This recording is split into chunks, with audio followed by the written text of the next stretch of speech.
नहमदहु व नसल्ली अला रसूलिल करीम अम्मा बाद।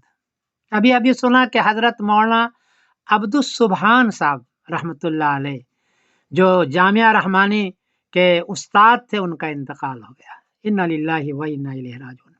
हज़रत मौलाना सुबहान साहब रहमतुल्लाह अलैह मेरे मुखलिस दोस्त थे।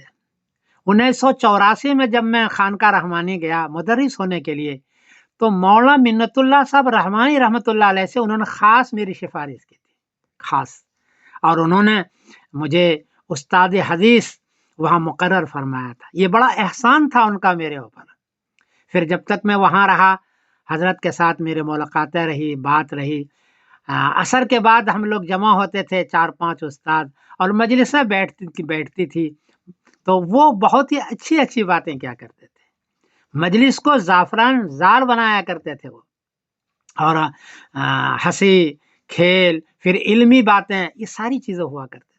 उसके बाद फिर 1987 में जब मैं इंग्लैंड आया, तो उनसे जुदाईगी हो गई और उससे दूरी हो गई। अब वो मजलिसें अब मुझे आज भी याद आती है। बड़ी अच्छी मजलिस थी। फिर इस किस्म की मजलिस ज़िंदगी में नहीं हो सकी मेरी। बाद में भी उनसे फ़ोन पर राब्ता रहा।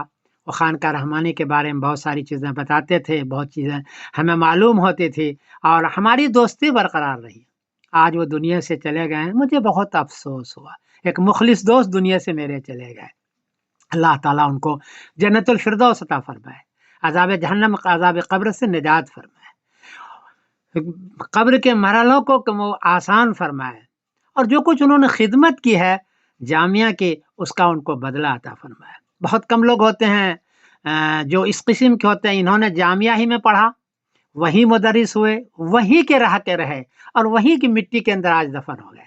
ऐसे लोग बहुत कम होते हैं जो अपने इदारे के मुखलिस हुआ करते हैं। अल्लाह पर ताला उनको गरीक़ रहमत फरमाए। मुझे बड़ा अफ़सोस है। मैं समीरुद्दीन कासिमी बोल रहा हूँ, मैनचेस्टर इंग्लैंड से। अस्सलामु अलैकुम व रहमतुल्लाहि व बरकातहू।